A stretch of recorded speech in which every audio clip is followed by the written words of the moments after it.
Good afternoon, everyone. It's a pleasure to be here. My name is Kevin Witkos. I tend to talk fairly quickly, so if I'm talking too fast, just go like this, and I know to slow it down a little bit. Feel free to ask a question in the middle of my dialogue as well. I know that when I'm in your seat, if I have a question on my tongue, I need to ask it right then and there because I might forget by the time it's Q&A. So, as the professor said, I am a state senator. I've been in politics now at the state level for 12 years. I served 6 years in the State House of Representatives and my 6th year in the Connecticut State Senate. I got my start in politics actually at the local level. I served on my Board of Education in the town of Canton, where I currently reside with my wife and 2 children. The reason why I served on the Board of Education was because I was a police officer in the town of Canton. I retired last year as a sergeant. I served for a total of 28 years in law enforcement, 23 with the town of Canton. And my second job in law enforcement was with the town of Granby. I was a supernumerary police officer, part-time police officer. And my chief at the time said, if you ever want to become a police chief, you need to get actively involved in the community. You know, run for a local office, be part of the Lions Club or the Rotary Club, get involved. That's the way to do it. Because when you become a police chief, you're basically a political head of your department. And so I took his advice, and because of our town charter, the only thing I could run for, because I was an employee of the town that I lived in, was the Board of Education. So I ran for office and I won. Served 5 years on my local Board of Education. I served as the vice chairman. And then I started seeing some things come down from the state of Connecticut that I didn't like, I didn't agree with. Those were called unfunded mandates. I was complaining about it, and people said, Kevin, why don't you put your money where your mouth is when you run for office? Try to beat your state representative and you change things. So I will. So that's a challenge that I'll accept. And so the opponent I had at the time was actually running for Speaker of the House. So it was a big coup. I won by 37 votes. So I will tell you, every single vote matters. We actually had this last election last November a tie.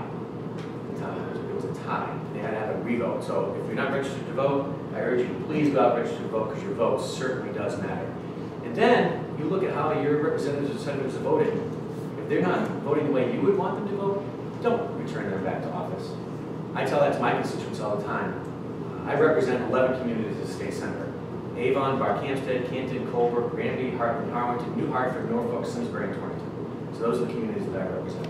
I have to do it now, but go to the website. Skip somebody. But I tell them all the time, look at my voter record. I'm a nice guy. So don't vote for me because I'm a nice guy, because that's how I got elected in the first place. Look at my voting record. If I'm not voting the way you think I should be voting, you vote for my opponent next time around. And I tell everybody that, because I think I truly represent my constituents. The legislative process, how it works. We get sworn in, and the elections are held in the even numbered year. So in 2014, all the state races will be up. Get elected in November, we get sworn into office the next year in January, which is the odd numbered year. And that's our long session. We have a long session which runs 6 months, and a short session which runs 4 months. During the long session, each individual legislator can propose whatever they want. We've had legislators propose that Halloween should be the last Saturday in October rather than October 31st, which is what we've always known. But they said, well, one of their constituents said, you know, it stinks when the kids have to stay out late on a school night, so why don't you just make it on a Saturday? So they proposed a law to change Halloween to Saturday, the last Saturday in October. Didn't go anywhere. But that's the right of every legislator that's elected to office. Propose whatever you want. There's proposals to name the oatmeal raisin cookie as a state cookie. He thinks some of those insignificant things don't happen, but it's carte blanche. Propose whatever you want. The even number of years, legislators can recommend to the committees to propose bills that only have an influence or impact on the state budget, because we're supposed to only adjust the budget every year. So a biannual budget. So do the budget in the short and the odd number of years, and it's over a 2-year period. Much different than your local communities that have your municipal budgets every year. So after the election in November of last year, but prior to the start of the session, the unthinkable happened. And that was December 14th, 2012 in Newtown. As you all know, I don't have to give details about that, but a lone gunman went in, shot his way in to a locked school, went in and killed 20 children and 6 adults. So of course, the legislature now says, oh my God, we got to do something. I used to think that the legislature was always reactionary. We always did things after the fact. But then I started doing a little research and found that that's not necessarily the case. Because sometimes we do things, take little bites. And certain people have certain agendas that they want to get accomplished. And they know they may not get it all in one full swoop, so let's just start moving it a little bit closer. And then every year you move a little bit closer, pretty soon you're going to cross the finish line. It's the tortoise versus the hare mentality. But when I say reactionary, guess what? Now we're in the hare, we're, rabbit, because you've got the will and the emotions running so high that it's easier to get things passed quicker than it would normally happen. So we were sworn in, because there were new legislators coming in, ones that retired and some didn't win their seats, on January 9th was when we were sworn into office. On January 18th, 9 days later, the legislative leaders of the legislature, that's the leaders of the Senate and the leaders of the House, convened a bipartisan task force on gun violence prevention and children's safety. And from that, they said, we're going to organize 3 subgroups. We'll have one group talk about gun violence prevention, one group talk about school security, and the other group will talk about mental health services.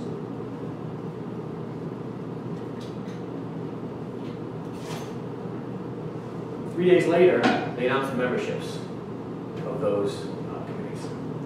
Now, I was fortunate, or unfortunate enough, to serve on 2 of those task forces. I served on the gun violence prevention, and I served on the school safety.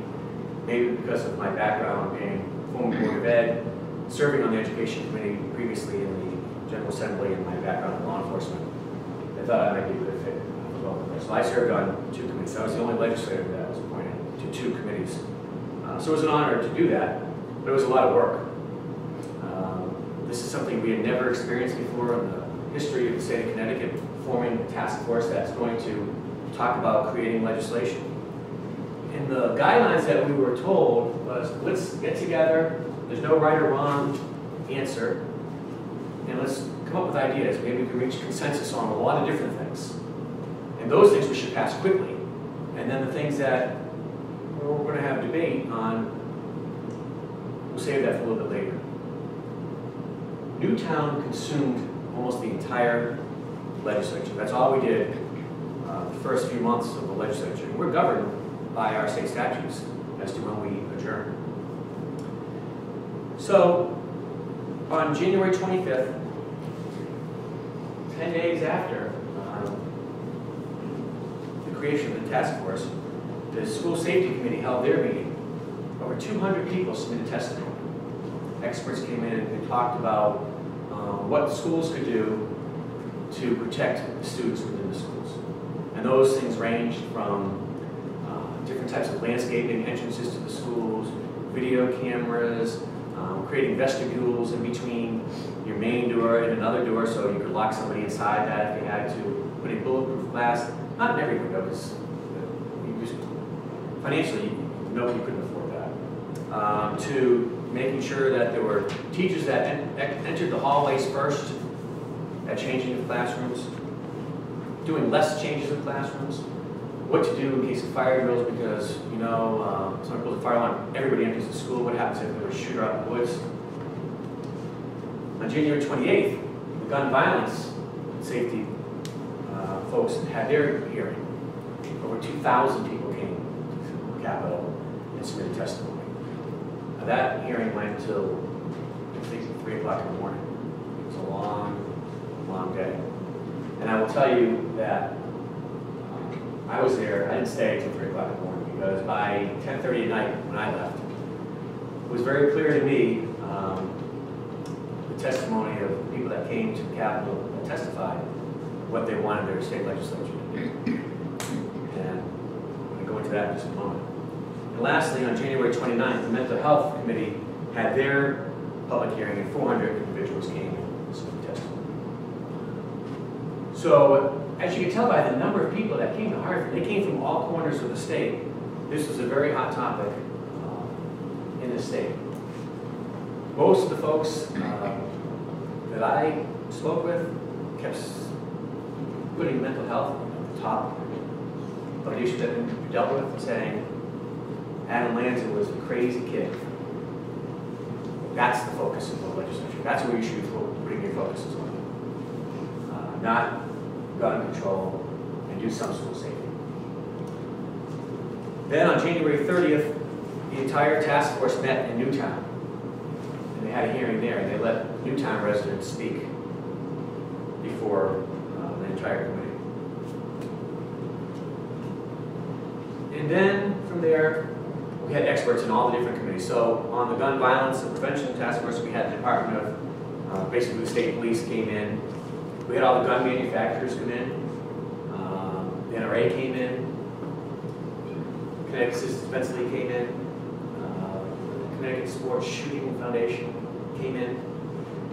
And they spoke about firearms, not only specifically to what they are, because a lot of people didn't know the difference between what a semi-automatic was, a revolver, and a long gun. Because this, for a lot of legislators, this is their first exposure to weaponry. And the school safety folks flew people in from Columbine that had that experience over there, and as law enforcement, I think the professor will also attest to the fact that that's what started the ball rolling in law enforcement, where we actually drilled on school safety and school shooters and active shooters in schools, was after the Columbine incident. Cops, we didn't do that before. Well, we used to surround, create a perimeter, and we wait for backup. But realizing that lives are being lost in the interim, as soon as you have another person, two other people, go in and find the shooter and take them out. So as circumstances happen, you change and you learn to move in that particular direction. So I'm going to stop here for a second, talk about this, and I want to talk about the normal process. So I get sworn in January, and I have a whole list of things I say I want to accomplish this session. So I submit all these bills, and they go to the Committee of Cognizance. So if I have something that has to do with energy, go to the Energy Committee. If I have something that has to do with a bill I had proposed this year that says if you park in a handicapped parking spot and you're not supposed to be in there, the police officer has to issue you a written warning and give you a ticket. You can't give her a warning because people will come out and they talk their way out of it, or the cop didn't want to give a person a ticket. But what happens was people that are in wheelchairs, when they pull in, they have to sit there and wait. Or if they're blocked in because they have a van that opens up and the ramp is out, they can't get access to their vehicle because somebody parked unlawfully in the space next to them. They don't have a permit. So that was the public safety. Things could go into the Human Services Committee. Things can go to Government and Elections Committee. So whatever the topic was, it goes to the Committee of Cognizance. And from there, there's a deadline. So it's like 3 weeks from the time you're sworn in. You have 3 weeks to submit bills. Then after that, the leadership of the committees will meet there, the chairman and the ranking members. Now, a ranking member is the minority party. So in Connecticut's case, Democrats control both the Senate and the House. So the Democrats are the chairman of the committee, and the Republicans are the ranking members. And contrary to popular belief, which is spread in the news, we get along real well in Hartford. About 93% of the work that we do is bipartisan, usually passes unanimously. It's that 7% where ideologically we differ, and but it's that 7% that sells papers and makes it interesting on the news. So that's what always gets highlighted. So when you hear, why can't you guys get something done? We get a lot done in Hartford. I can't speak to Washington, but in Hartford anyways, that's how it works. So the leadership of the committee get together and say, what bills do we want to do this session? And they'll go through the whole list that's been sent to their committees, and they'll say, well, some committees say, we're only going to do bills on this topic. And some committees say, well, everybody deserves a public hearing. So it's really up to the chair and the ranking members what they want to do. And so then a public hearing is scheduled. And then anybody from the state or anywhere can come in and comment on that specific piece of legislation. Now the legislation is generally in general terms. It's not defined. So you kind of have a concept without knowing all the particulars of it. After the public hearing, the committee reconvenes and says, well, is this something we want to have a debate later on in respective chambers? And if they say yes, then they have a vote. They voted to go out of committee. And once it goes out of committee, it might have to go to several other committees, because if it touches the topic of another committee, it has to go to that committee. But generally, the committee that has the public hearing is the committee that controls the bill. So if I'm on a public safety committee and we have a public hearing on our bill, we say, well, there's a little bit of environment, or there's a little bit of a municipality issue in it, so let's go send it to the planning committee, planning and development.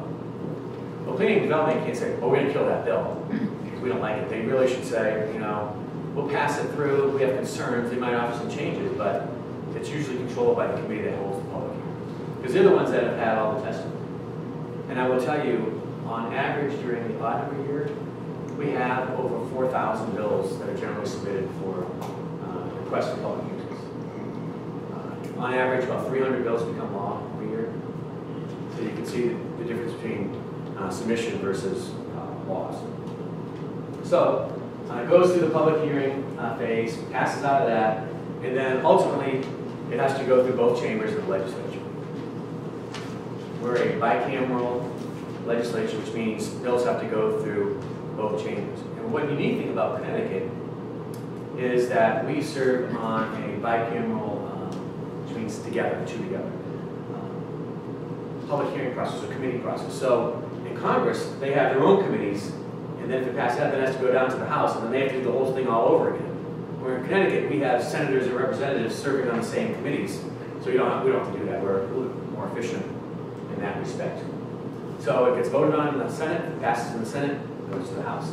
If it was a House member that proposed the bill, it always gets voted on in the House first, then it goes up to the Senate. And if we pass both chambers, it goes to the governor. And then the governor has, I forget the amount of time he has to sign the bill or veto the bill. So that's the legislative process, the normal legislative process in Connecticut. Now we go back to the bill that I was talking about, I think it's a Newtown. So the bill that was, I'm going to focus on the gun violence piece. It had 2,000 people, because that seemed to be the most interest garnered by folks in the state. The Public Safety and Security Committee had a bill, and we'll call it, I don't know, 1040. I don't know if that's the exact number, but they threw the kitchen sink in that bill. And so even things that probably would never become law, they said, well, let's put it out there and then people can talk about it. And I think that's one of the things that got that ire up with a lot of people saying, are you kidding me? This isn't a bill? You'd never be able to do that. Gun confiscation by lawful gun owners? And so it drew a lot of people out to Hartford. And this was just a means of saying, we had a public hearing. So what happened was, after the public hearings happened, the committees were asked to see if they could get together and reach consensus items.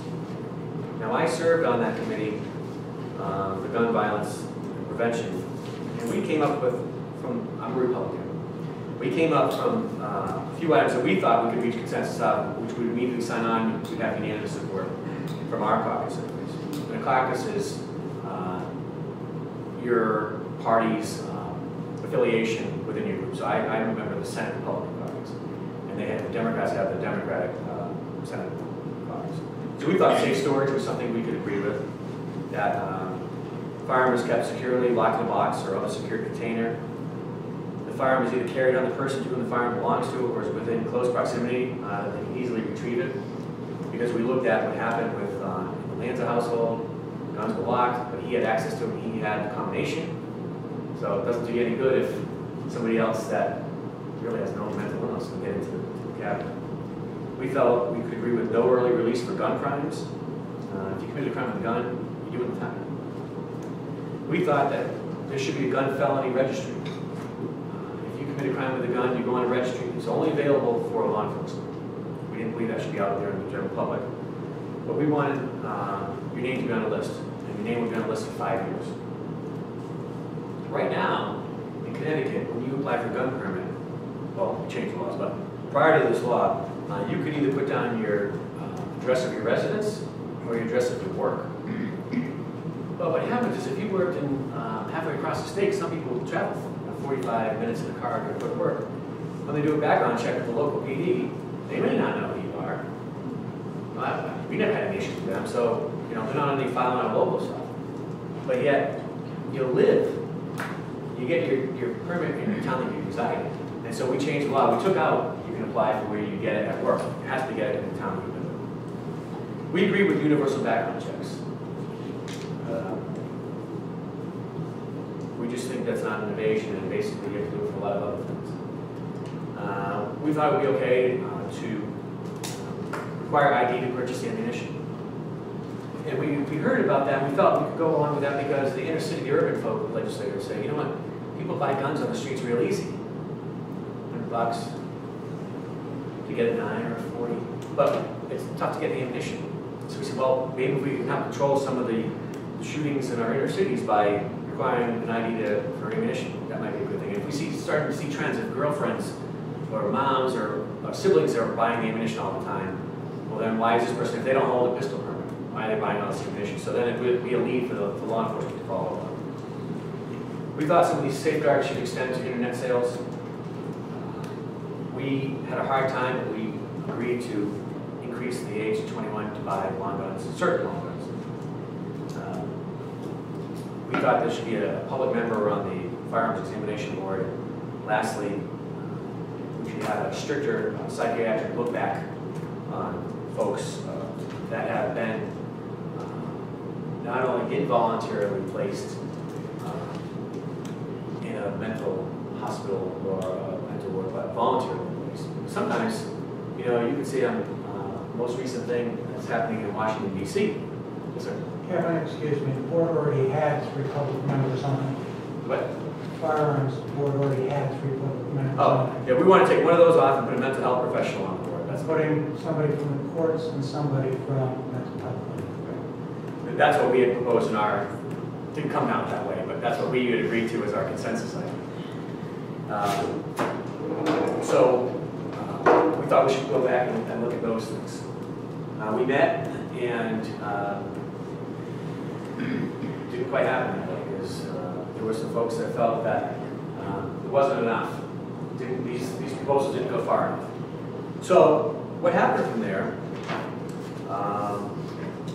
there was a long delay. As you remember, the governor had created his own task force at the time. So we had 2 task forces working simultaneously towards creating something that will hopefully prevent or slow down something from the Newtown incident would never happen again. But anybody that was involved in the legislation that passed says, well, you didn't do anything to prevent. Well, if you're intending on doing something, somebody find a way around it. So from there, the leadership met behind closed doors for several weeks.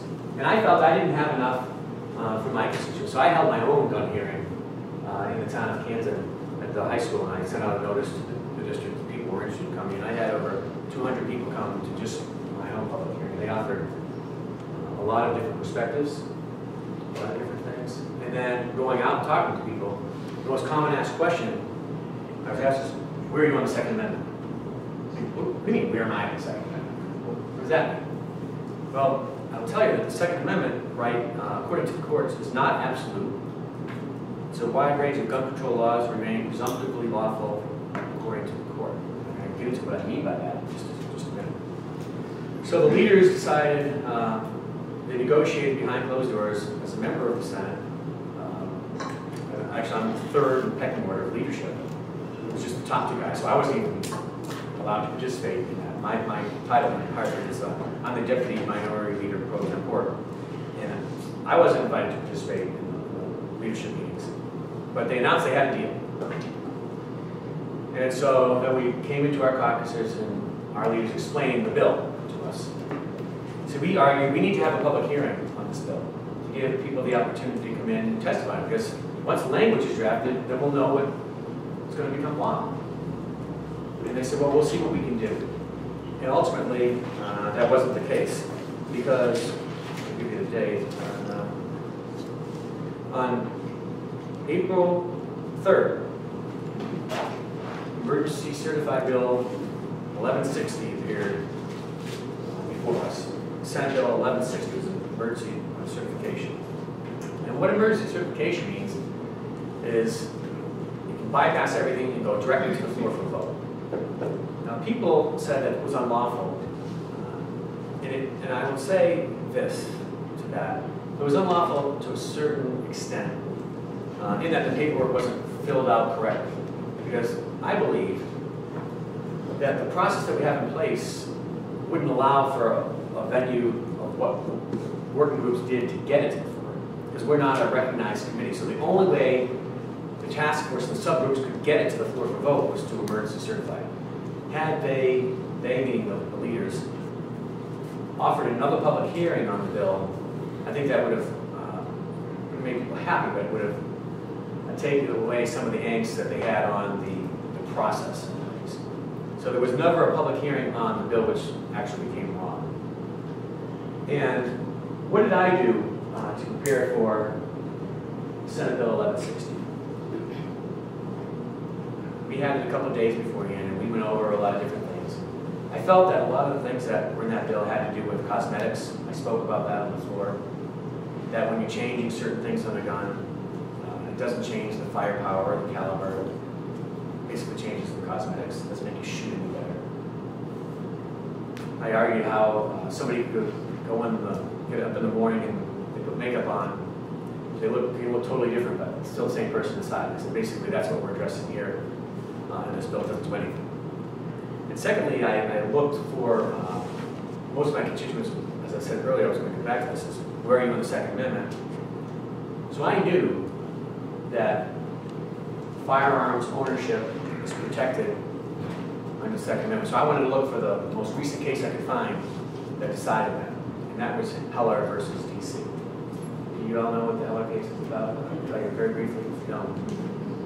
Yeah, go ahead. Okay, yeah, so they put a lot of mention of it, but I don't think. Dick Heller was a Washington D.C. police officer, and they had an ordinance in their area in the state that says you can't carry a gun that's unregistered, and you can't register guns. So it's like, how do you do that? But then the chief of police can give you a license to carry a gun for a year, and then if you carry it and it's in your home, it has to be disassembled or locked away, all broken apart, so you can't have ready access to it. So Dick Heller, police officer, said, well, I want to protect my family and my house. I don't think that's right. I mean, my reading of the Constitution doesn't provide for that. So he took the claim to court. And the court said, well, no, even though you're a cop, you're not part of the militia. Because we believe it says at the beginning, a well-regulated militia is necessary to the security of a free state. So guess what? We're not going to allow you. We think that it was right in that you can't do that. He appealed it, and the appeal went up, and it was overturned. And it was overturned for a lot of different reasons. And this is actually the case right here. So it's a thick case. I actually read this back in April. It was enlightening, to say the least. But what I got out of it was, out of this, when I said earlier that the Second Amendment right is not absolute, and a wide range of gun control laws remain presumptively lawful according to the court. And those laws that remain presumptively lawful says the Supreme Court or your local jurisdiction, your states, can say who can own guns, what kind of guns, and where can they be carried. And so I looked at that, and then I looked at our laws and our books, and I said, okay, in Connecticut, we've adopted that. We said that people with mental illness or convicted felons cannot own guns. I get that. That wasn't part of an issue of this, and everybody gets that. It's been in place for a very long time. And then it said we have a right to limit the type of guns you can carry. We've outlawed submachine guns, and Uzis, and automatics in the state of Connecticut. To get that. And then it said we have a right to create where you can carry, and we've created gun-free zones in the state of Connecticut. Municipal buildings, school buildings, etc. But I wanted to get into a little bit more because I knew the legislation was dealing with the AR-15, which is a sporting rifle. And in this, it says that you can limit the type of gun as parts that are not in wide circulation at that time. So then I asked, well, how many ARs do we have in circulation now at this time? And it was in the several hundreds. And then when the conversation got to number of bullets in a clip or a magazine, limited to 10, I knew my experience in law enforcement and just being around a lot of friends that have firearms that the standard magazine that's coming out now is a lot more than 10. So it has been in circulation for a long time. So based on that premise alone, I felt that what we're trying to do in Connecticut is unconstitutional because it's specifically prohibited in the Heller versus DC case. You cannot limit something that has been in wide circulation for a long period of time. So I made that argument on the Senate floor. Unfortunately, I was in the minority. I voted against the bill. And the bill was voted on that day in both chambers. A very short debate, considering the fact that we had a debate on the death penalty one time that lasted almost 24 hours. And we junk food in schools lasted 19 hours. So when you're dealing with a Second Amendment issue, a debate lasting 3 hours, honestly, it was disgraceful in my opinion that the legislature moved that quickly to abridge folks' Second Amendment rights. Passed both chambers, and then the governor signed it the very next day into law. And some of the things he signed made it effective immediately at noon that day. So it created chaos in the industry. Folks didn't know that they had ordered things online, things were supposed to be delivered. Could they, it was in the store, could they go and pick it up? And people didn't know where to turn. The state police supposed to have forms ready, they weren't ready. So we got called back in, special session? No, towards the end of the session. That was in April, so we adjourned in June to fix the bill that got rushed. And I'm still hearing today that there's still problems with it. So I don't know if there'll be more fixes when we go back in February, because in the short year, our session runs February to May. But it's supposed to be only on the budget. It's funny sometimes how people can stretch things to say there's a budgetary impact to a piece of legislation, so we'll make it germane. Even though, but in this area, arena, they may say, no, budgetary only, we're not going to take it up. So I don't know where we'll fall this next legislative session as far as that goes. So that's kind of a quick A to Z on. Would you have the budget funds to enforce the law? What's that? Would you have the budget funds to enforce the law? We do, but they'll say that they, in the normal course of their duties, that is funded. They're working off backlogs. I can only reiterate what I'm being told from. Yeah, I just find it very curious. I heard horror stories of how many folks that had applied for fishing permits, they were waiting months, even though the law says you have 6 weeks or 8 weeks, I forget it was, 8 weeks to. Understate statute. Right, but unfortunately, I've heard comments from legislators, well, you know, we make laws, we just change the laws. And that's not the proper attitude. People are law-abiding citizens and are doing everything, jumping through hoops. This is what they're being told. So it's an ongoing process. I honestly don't believe, my gut, my heart of hearts, that we'll do anything on guns this session. I think it's going to be over, because I think people had so much of it last session. Unless there's a couple tweaks that we can do easily, I don't think people want to open up Pandora's box again. But stay tuned for round number 2, because I just saw this as an opportunity for advancement. There's already been talks now after the shooting the other day at the shipyard. See, guns still out there, we're going to do something. So people have a right to propose what they want, but it's up to all the legislators to listen to their constituents and say, you know, we took an oath of office. Part of our oath is to uphold the Constitution of the United States, the Constitution of the City. And it's through different interpretations that people are told. I believe what we do is constitutional. And we just have to respect each other's differences. That's what the court's for, the third branch of our government. Unfortunately, you know, will determine. That's why it's so important when people talk about nominees to the Supreme Court by the different presidents, because that'll sway. Although the legislative branch of government makes the laws, if there's a question about it, people question it, people have the right to take it to court. They say, we want to determine the factor. Is that factual or not? And the courts will say, yea or nay. Now, we've had experiences before in Connecticut where the courts have sent it back to the legislature and have said, not this topic, but on another topic, said, if you're not quite clear in the way you've crafted the language, you need to fix it. And we would fix it in the next legislative session. So I'm hoping in Connecticut, if it's brought to court, that we're given that opportunity to either fix it, or in this case, I hope they find it unconstitutional and throw it out. I have something that you probably wouldn't think to put in this class, but maybe is a good place to talk about it. And I'll start with a very 20-second story. We were asking in 07, 08, 09, we were asking DPS questions. Everybody was asking questions, and nobody wanted to give answers. So previously, I was a Democrat. Recently, I'm no longer. And I was able to go to Mimi Gonzalez on a recommendation. And I said, Mimi, I can't ask the Office of Legislative Research for the background on questions, but you can. Would you please ask for information on these 9 questions? Mimi sent it in, Veronica Rose sent it out, she did some homework.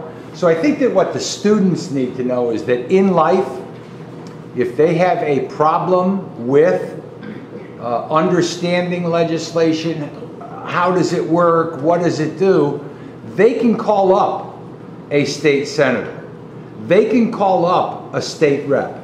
And if the state senator or the state rep sees the importance of the issue, can in fact submit under his name or her name to the Office of Legislative Research, and then you have resources looking at that issue.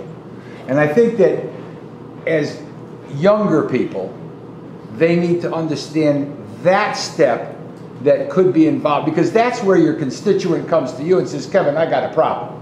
This ain't working. Can you tell me how this works? And you say, well, you know, I don't know how that works. Let me ask. And that's how you get a pretty, sometimes accurate answer. Yeah, I mean, that's a good point. The cga.ct.gov, if you write down that website, cga.ct.gov, that's the Connecticut General Assembly page. And you click on staff offices and you click on cga.ct.gov. And then there's a link. Look That's at a test question. Staff offices will say OLR. Office cga.ct.gov. Okay. She's got her favorite place on her computer. You don't have to tell her. And then you'll see a link on the top of the page that says staff offices. Click on that and you look for Office of Legislative Research. And then all the topics that the legislators have asked for research to be done on, you can type in, it says, there's a search button, type in whatever you want. Sometimes they do the hot topics or this past legislative session. I actually, that's where I got this from, Office of Legislative Research, a summary of the DC versus Heller case. And it's available to the public, so you just go right on there, and it gives you a nice, brief summary of this case. So, I mean, you can see, you get a good gist of what's happening reading this versus reading this whole thing. And actually in our reference, The one that you had for the summary. What's that? How many pages? 8. and in the reference And actually last materials page. for Blackboard, there's a link to that website, and it has a lot of firearms, Right. OLRs, a lot Yeah, of so you can go on there and find, and then if there's something that doesn't meet your particular question, like you said, I had a lot of phone calls because I voted against the bill from people all over the state emailing me questions about, hey, this is the scenario that I'm being faced with now. They said, I can't do this, can you find the answer? And so I would go to the attorney from our office, and he'd reach out to the desk to try to figure it out because it was so new and happened so fast. Generally, legislation is effective July 1 or October 1 or January. Those are the 3 dates that generally legislation becomes effective. Not major pieces like this upon passage. It was a rush. Kevin, do you and your fellow legislators understand the use of process as punishment of the citizens of the state, and the cost of taking something to court, like this ban, that has to be borne by the citizens of the state? It is very simple to say that if you don't like the law that's passed, you take it to court. But you are automatically ruling out that anyone who lives in the inner city ever gets that chance, and that most of the middle class of the state can't do that without impoverishing themselves. And I just wonder, you know, I spent a long time talking with Tony Guglielmo about this bill. I testified against that bill. I have deep problems with the fact that the emergency certification did not follow state statute, which states that without the signatures by the Speaker of the House and the head of the Senate, that bill is null and void. That's in our own state statutes. Does the legislature know that they have broken state statute, which is law? And does it make a difference? Unfortunately, I will tell you, probably doesn't make a difference. They're going to say, it's corrected. We were given advice by our attorneys, and that's what happens. We have a lot of attorneys that are legislators. I'm not an attorney. So if there's something that is a technical matter where I think I need the expertise of attorney, I'll reach out to our attorney and say, hey, legally, can we do this or that? And the attorneys talk. And in this particular case, you had the legislative leaders who felt it's within the framework, what we're allowed to do. They asked advice, and they double-checked everything that they thought they did, and they put it through. And if there was a technicality, which I would say signatures, you know, it's in our statute, it defines it has to be that way, they'll put in some tweak. There might have been something in the implementer that fixed that. Well, will you sponsor a bill in the next session, when you can, the bureaucracy of the qualified immunity, which they have in the state? So that's it. Will you strip the bureaucracy, the qualified immunity they are given by the state when they do wrong, so that the citizens can actively correct the situations? Well, you know, we tried other avenues with recall. When we had the Constitutional Convention, unfortunately, that's when you have, it comes every decade. Folks voted that down. We had the opportunity to do things, and I forget the exact term it's called, but bring things up, individual items you can force through, like other states have done. But folks voted against those initiatives. I'm saying you individually, but collectively, that didn't happen. Senator Witkos, it's about 20 after, and I had made a note of here that legislative hearings are public, just like the Board of Firearms permit examiner hearings are public. So the students learned today that they can go to Board of Firearms permit examiners meetings because they're public. Right. And they can go see you in action as well, because you're public as well when you have these hearings, right? Right. So how would they go about that if they wanted to actually come watch the process or participate in it? On this website, there's a link that shows a calendar. You can click on that, and it shows you all the daily activities for that day or for that month. And it shows you which committee meetings they're meeting, when they're meeting, what room they're meeting. And also, you have the ability to, if you want to testify, you can submit your testimony electronically. You don't have to be there in person. So if you want to get, you know, on the record yourself, if you want to submit an official document to the state to become part of the official state record, you can do that. As individuals who send it electronically. Yeah. And also, I would urge you to reach out to your elected official, remember wherever your hometown is, and say, hey, you know, this is what I feel about that particular issue. Could you please support my position?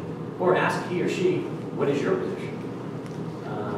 How many of you remember the towns that Senator Witkos listed? Who's in his district? That's a good How question. many people? Yes. Yeah, Torrington's split, isn't it? Yeah, I have 3/4 of Torrington. So, How many people knew before today that Senator Witkos was their representative? Nice. Okay, that's good. so you know, for those of you that are, might just reach out to me anytime. You know, even though we're only in session during those times, we do stuff like this around the calendar, and we certainly it's how we learn things ourselves. I have a question. I'm from Markhampton, actually. The more I, like, you know, I was knew that there was something fishy about the bill before, and just like how it was executed, but you know, today really hearing about all that's happened, it just makes me completely disgusted. Right there with me. Amen. I mean, being in the building and seeing what happens is frustrating. And I'll just give you one other piece of example. And sometimes, in that respect, it doesn't matter whether you're Republican or Democrat, because both parties voted for it, both parties voted against it. So don't think, oh, this is a Democrat issue, this is a Republican issue, because it's a bipartisan task force, and both Republicans and both Democrats voted for it, and both parties voted against it. So it's an individual thing. A lot of times people rely on the expertise of subject matter. And I'll give you one real quick one, since this is criminal justice class. There was a bill that says you can't stop anybody using information based on their race. And I said, well, I think I was the only one that voted against it. And they said, well, why is that? And I said, imagine, I said, I'm in my cruiser, and next town goes by, this neighboring town says, we just had a robbery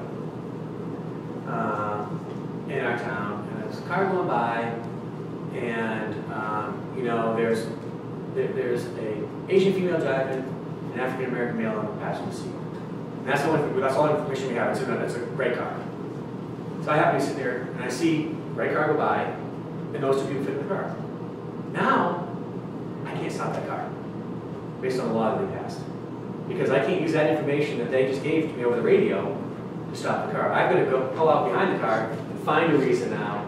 Tail lights, swerving, I don't know, no seatbelt, can use the blinker, weaved a little bit. Mark lane change. So, you know, single lane change. So sometimes the legislature thinks they don't look at the big picture overall of what they're trying to do, and they don't listen to the advice of the folks that are actually in the trenches doing the work. And that's I just want to add that tidbit that from a criminal justice perspective. Sometimes you guys will say, "What are they thinking?" Right. Because you're getting close to it, but this is some of the background behind it, because nobody likes racial profiling. It doesn't belong in the state of Connecticut.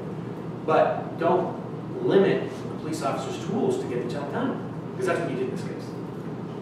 Thank you. Thank Any you so more much. questions, or- We got them lined up. All right, great, thank you.